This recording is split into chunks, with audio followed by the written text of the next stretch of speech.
నిజాం పరిపాలన, పటవారీ వ్యవస్థ, దాని తర్వాత వచ్చిన మార్పు. దీంతో తెలంగాణ రాష్ట్రం ఏర్పడిన తర్వాత గత ప్రభుత్వం అనాలోచితంగా ఏ విధమైన బలమైన కారణాలు లేకుండా మేము తెలంగాణలో ప్రతి గ్రామంలో భూముల రికార్డుల ప్రక్షాళన చేస్తాము అని చాలా పెద్ద పెద్ద పేపర్లలో అడ్వర్టైజ్మెంట్ ఇస్తే అందరూ నమ్మిండ్రు. ఆ విధంగా మొదలైన 2017 డిసెంబర్లో మొదలైన రికార్డుల ప్రక్షాళన 18 మే ఇంకా ఎన్నికలు దగ్గర ఉన్నాయి. అప్పుడు హడావిడిగా అప్పటి ముఖ్యమంత్రి గారు ఆదేశాలు ఇచ్చి కంప్లీట్ చేయమని చెప్పి ఆయన లోపల ఉన్న ఉద్దేశం ఏంటంటే ఎన్నికలే, రైతు గారు రైతు భూమి హక్కు విషయంలో ఆయనకి ఎప్పుడూ లేదు. ఈ రికార్డుల ప్రక్షాళన ఆధారంగా మే 2018 గ్రామాన చెట్ల కింద పట్టాదారు పాస్ పుస్తకాలు పంపిణీ చేసిండు. నేను చాలా గ్రామాలలో పోయినా, అక్కడ పోయిన వాళ్ళలో గంజి కార్లలో వచ్చిన వాళ్ళు పుస్తకాలు సంకలు పెట్టుకొని వెళ్ళిపోయారు. కానీ గుడ్డబట్టలైన అమాయక రైతుకి తన పుస్తకం రాకపోతే 2, 3, 10 మంది 100 మంది అయిపోయి నిరాశ నిస్పృహకు గురైతే అప్పటికప్పుడు సమాధానం చెప్పలేక మీరు ఒక చిన్న దరఖాస్తు ఇవ్వండి అప్పటికప్పుడు ప్రకటనలు చేయడం, నమ్మి అమాయక రైతులంతా దరఖాస్తులు పెట్టుకోవడం. అంటే 2018 నుంచి దరఖాస్తుల పరంపర మొదలైతే మొన్నటి వరకు కూడా ఈ దరఖాస్తుల పరంపర సాగుతూనే ఉంది. ఆ విధంగా మొదలై అనేకమైన ఇబ్బందులు, 1 కాదు 2 కాదు, లక్షల కుటుంబాలు అప్పటి వరకు తాతలు ముత్తాతలు వ్యవసాయం చేసుకుంటున్న భూమి అప్పటికే కాంగ్రెస్ పార్టీ అధికారంలో ఉన్నప్పుడు ఇచ్చిన పట్టాదారు పాస్ పుస్తకం, టైటిల్ బుక్ కబ్జాలో ఉన్నాడు. కానీ వాళ్ళకు పుస్తకాలు రాలే 18లో. అది ఆ విధంగా రాని వాళ్ళు వచ్చిన వాళ్ళు నమ్మి ఆనాడు ఆ ప్రభుత్వానికి ఓట్లు కుమరించిండు, అధికారానికి వచ్చింది. అప్పటి నుంచి రైతు సమస్యలు మొదలైనవి. మొన్నటి వరకు ఈ సమస్య పరిష్కారానికి మేము ప్రతిపక్షంలో ఉన్నప్పుడు గౌరవ అప్పటికి అధ్యక్షుడు రేవంత్ రెడ్డి గారు పార్టీకి, వారు బట్టి విక్రమార్క ఫ్లోర్ లీడరు, నేను ఇంకా చాలా మంది ఎమ్మెల్యేలు ఎంపీలు అంతా కలిసి ఇక బాగలేదు అని చీఫ్ సెక్రటరీ సోమేష్ కుమార్ ఆఫీస్కు వెళ్ళి 4 పేజీల దరఖాస్తు ఇచ్చినాం. ఏమయ్యా, ఇంతకాలం అయింది, వాళ్ళకు పట్టాదారు పాస్ పుస్తకం రాదే, హక్కున్నది, ఎందుకు జాప్యం జరిగింది అని అంటే విన్నడు దానికి సమాధానం చెప్పలేదు. ఆ విధంగా ఆనాడు ప్రతిపక్షంలో ఉన్న ఈరోజు అధికారానికి వచ్చిన తర్వాత అప్పటి అనుభవాలు కానీ, అప్పట్లో రేవంత్ రెడ్డి గారు పిసిసి ప్రెసిడెంట్ అయిన తర్వాత నన్ను దామోదర రాజు నరసింహ ఇంకా కొంతమందిని ధరణి కమిటీ పార్టీ పరంగా వేసారు. అఫీషియల్గా కాదు, పార్టీ పరంగా వేస్తే నేను దాదాపుగా తెలంగాణ జిల్లాలన్నీ కూడా నక్సలైట్ల ఉద్యమాలు జరిగిన కరీంనగర్, వరంగల్ లాంటి జిల్లాలలో కూడా తిరిగి క్షేత్రస్థాయిలో తిరిగినప్పుడు వేల కుటుంబాలు హక్కు పుస్తకాలు దాకా ఇబ్బంది పడ్డారు. సరే, ప్రభుత్వం పరగలేదు, కానీ ఒక జాతీయ కాంగ్రెస్ పార్టీ అధ్యక్షుడిగా రేవంత్ రెడ్డి గారు వెంటనే దాన్ని మేము ధరణి కమిటీని అధ్యయనం చేసి ఒకరోజు ప్రెస్లో అనౌన్స్మెంట్ చేశాడు. మేము అధికారానికి రాగానే ఈ ధరణి అనే వ్యవస్థను బంగాళాఖాతంలో మలిస్తాం, హక్కులున్న అందరికీ కూడా గుంట ఉన్నా ఎకరం ఉన్నా భూమి హక్కులు కల్పిస్తాము అని మాట్లాడమే కాకుండా మేనిఫెస్టోలో కూడా పెట్టడం జరిగింది. అంతటితో ఊరుకోలేదు. మీ అందరి ఆశీర్వాదంతో కాంగ్రెస్ పార్టీ అధికారానికి వచ్చింది. ఆనాడు కాంగ్రెస్ పార్టీ అధికారానికి రావడానికి కేవలం రైతాంగం మద్దతుతోనే కాంగ్రెస్ పార్టీ అధికారానికి వచ్చింది. ముఖ్యమంత్రిగా తను ప్రమాణ స్వీకారం చేసిన మరుక్షణమే మమ్మల్ని పిలిచి, నన్ను సునీల్ గారిని పిలిచి ధరణి కమిటీ వేయడం జరిగింది. మేము సూచించినాం కూడా, అయినా కూడా వారు ఏమన్నారు, అన్నా మీకు అనుభవం ఉంది, చూసిండ్రు, మీ మీద ఈ బాధ్యత పెడుతున్న సునీల్ గారిని మీ పైన, మీరు ఈ సమస్యను పరిష్కారం చేయమని మా మీద ఆ బరువు పెట్టినప్పుడు అన్ని డిపార్ట్మెంట్లతో అన్ని శాఖలతో మాట్లాడమే కాకుండా సమీక్ష జరపడమే కాకుండా కొన్ని గ్రామాలకు వెళ్ళి క్షేత్రస్థాయిలో జరిగిన అన్యాయాన్ని చూడడమే కాకుండా నేను నా సొంత ఊరు నా మండలంలో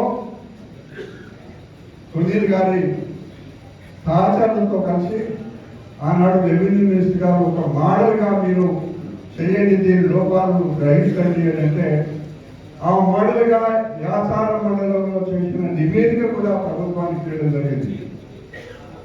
ఇవన్నీ జరిగిన తర్వాత గౌరవ ముఖ్యమంత్రి గారు రైతు బిడ్డగా ఒక కఠోరమైన నిర్ణయం తీసుకొని ఆ రకంగా ముందుకు సాగడం వల్ల 6 చట్టం వచ్చింది. ఆ 2020 చట్టం ఎంత లోపభూయిష్టమైన చట్టం అంటే కనీసం దానికి గైడ్ లైన్స్ కూడా లేదు.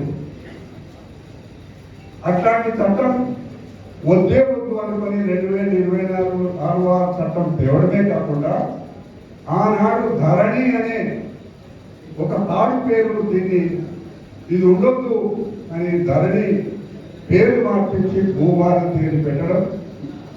అంతేకాకుండా ఇక్కడ ఒక మాట గ్రహించాలి, ఆనాడు పిసిసి అధ్యక్షుడిగా అన్నాడు, మా తెలంగాణ రైతాంగం భూముల రికార్డు ఎవరో అమెరికా కంపెనీ చేతిలో పెడతారా మీరు, ఇదా మీరు చేసిన ఉద్యోగం, మా రైతు బ్యాంకు ఖాతా నెంబర్ వాళ్ళ చేతిలో పెట్టింది, ఆధార్ కార్డు వాళ్ళ చేతిలో పెట్టిందని చెప్పి చాలా కోపంగా ఆ రోజు మాట్లాడడం.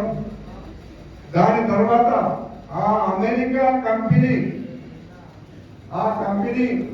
దానికి ఉన్న అర్హత అనుభవం అంతా కూడా ఎంక్వైరీ చేపిస్తే ఆ కంపెనీ దివాలా తీసిన కంపెనీ. ఆ కంపెనీకి రికార్డు మెయింటైన్ చేసే రెవెన్యూ రికార్డు మెయింటైన్ చేసే అనుభవం కూడా లేదు. ఇవన్నీ ఎప్పుడో చెప్పిన ముఖ్యమంత్రి కాకముందు.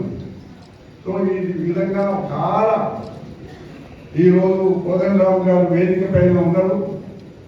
వారు అప్పటికే తెలంగాణ ఉద్యమంలో కీలక నాయకుడిగా పనిచేసిన వాళ్ళందరూ కూడా ఈ అనుభవం వచ్చిన తర్వాత ఏదేమైనా కూడా చట్టం వచ్చింది, భూభారతి వచ్చింది, రేపు మాకు రెవెన్యూ చట్టానికి అనుగుణంగా రూల్స్ కూడా తయారు కాబోతున్నాయి. కాబట్టి దీంట్లో నిజంగా నేను ఒక రైతు బిడ్డనే. నేను నా జీవితంలో నిజాము కాలంలో కూడా ఈ విధమైన దౌర్భాగ్యమైన హక్కును ఏనాడు కూడా హరించలేదు. పటేల్ పట్వారీ వ్యవస్థలో కూడా ఎవరో ఒక చోట ఎవరైనా దుర్మార్గులు ఉంటే ఉండొచ్చు, కానీ పట్వారీ వ్యవస్థలో కూడా ఎవరికి అన్యాయం జరగలేదు. కానీ మనం తెలంగాణ తెచ్చుకున్న తర్వాత అమాయక రైతాంగం మీద అప్పటి ప్రభుత్వం పెట్టిన దుర్మార్గమైన ఆలోచన మేము ప్రతిపక్షంలో ఉండి రేవంత్ రెడ్డి గారి సూచన మేరకు కేసీఆర్ గారికి లేఖ రాసిన 3 సార్లు ఏమైనా పెద్ద మనిషి ఇవన్నీ అక్రమాలు జరుగుతున్నాయి సరిచేయమని చెప్తే ఒక్క లేఖ కూడా సమాధానం ఇవ్వలేదు. ఆయన రెవెన్యూ మినిస్టర్ గారు, ఆయన పైన బాధ్యత ఉన్నది. అదేవిధంగా ఆయన కొడుకు ఇన్ఫర్మేషన్ టెక్నాలజీ మంత్రి, ఆయన సంతకంతోనే ఆ కంపెనీకి అప్పచెప్పింది బాధ్యత. ఇద్దరు దోషులే. అప్పటి ముఖ్యమంత్రి దోషే రెవెన్యూ మంత్రిగా, అప్పటి ఐటీ మంత్రి కంపెనీకి అప్పచెప్పడంలో బాధ్యత ఉంది కాబట్టి ఇద్దరు దోషులే. వారు చేసిన పాపం, వారు చేసిన అన్యాయం, దీన్ని సరి చేసుకోవడానికి ఇంత టైం పట్టింది మనకి. ఇవన్నీ జరిగినా కూడా ఇప్పుడు ఇక్కడికి వచ్చిన తర్వాత పొద్దున గౌరవ ఎమ్మెల్యే గారు ఇంట్లో కూర్చున్నప్పుడు మాట్లాడితే రెవెన్యూ అధికారులు అడిగితే ఇంకా కొన్ని పెండింగ్ లో ఉన్నాయి అనే మాట మాకు చెప్పడం జరిగింది. అందుకే ఇక్కడ ఒక్కటి మాత్రం మీకు మనవి చేయదలుచుకున్నాం. ఈ ప్రభుత్వం రైతు ప్రభుత్వం. మొన్న 4 కార్యక్రమాలు ఒకే రోజు ప్రకటించడంలో, రైతు భరోసా విషయంలో ఎవరు ఎన్ని మాట్లాడినా సాగు భూమికి ఇస్తాము అనే మాట ప్రకారంగా చేసిన ప్రకటన ప్రకారంగా తెల్లారి నుంచి ఏ గ్రామాలనైతే కార్యక్రమాలు జరిగినో వాటిల్లో అతనికి డబ్బులు పడడం జరిగింది. సో అందుకే నేను ఇంకా ఎక్కువగా మాట్లాడకుండా ఇంకా చివరి ఎకరం వరకు హక్కున్న ప్రతి రైతుకి, ఇందులో సమస్యలు అనేకమైన ఉన్నాయి. అసైన్మెంట్ భూమి ఉంది, ఇనాం భూమి ఉంది, ఉదాహరణ భూమి ఉంది, అనేకమైన కుటుంబ వ్యవహారాలు ఉన్నాయి, అన్నదమ్ముల పంచాయతీలు ఉన్నాయి. ఇవన్నీ కూడా సరిచేయడానికి ఒక సమగ్రమైన చట్టం తయారు చేయబడింది. రూల్స్ కూడా దాన్ని ఇవ్వడే కంప్లీట్ అయితే మీ అందరితో ఒకటి మనం చేయదలుచుకున్నాం.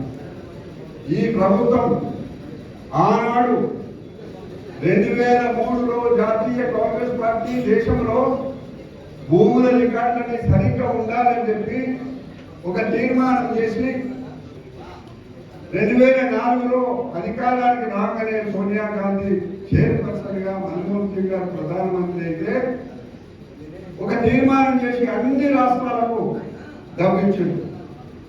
మీరు భూములన్నీ సర్వే చేయండి, సర్వే చేయడమే కాదు డిజిటలైజ్ చేయండి, అంతేకాదు ఒక భూమి హక్కు సమగ్రమైన చట్టం కూడా తీసుకురామని ఆ రోజు జాతీయ కాంగ్రెస్ పార్టీ నిర్ణయం చేసింది. దాన్ని ఉల్లంఘించి 83 కోట్ల రూపాయలు మొన్నటి దాకా ఉన్న ప్రభుత్వం, యూపీఏ గవర్నమెంట్ మన్మోహన్ సింగ్ గారి ప్రభుత్వం నుంచి 83 కోట్ల రూపాయలు తెచ్చుకొని ఒక్క గుంట కూడా సర్వే చేయకుండా, చట్టం చేయకుండా నిండా ఉంచిన అప్పటి ప్రభుత్వం. ఇది నిజంగా దోషులు ఆనాడు ఆ పార్టీలో వాళ్ళిద్దరే బాధ్యత గలవాళ్ళు. కాబట్టి దానికి ఈ ప్రభుత్వం కూడా ఒక ఆడిట్ చేయదలుచుకున్నది. మొత్తం 2014లో తెలంగాణ ఏర్పడే వరకు ఎన్ని భూములైతే, ఎన్ని రకాల భూములైతే మన రాష్ట్రంలో ఉన్నాయో అవన్నీ ఏ విధంగా దొంగతనంగానో ఇంకో రకంగానో మార్పిడి జరిగినాయనే దానికి ఒక ఆడిట్ చేసి దాన్ని కూడా సరిచేసి ఎవరైతే దీంట్లో తప్పిదం చేసారో అది అధికారి కానీ అప్పటి నాయకుడు కానీ వాళ్లకు తప్పకుండా ఈ రైతాంగం కోరిక మేరకు శిక్షించబడతారు అనే మాట నేను చేస్తూ, ఇంతకంటే అప్పటికే చాలా ఆలస్యమైంది. నేను ఎమ్మెల్యే గారిని అభినందిస్తున్నాను. చట్టం వచ్చింది, భూభారతి వచ్చింది,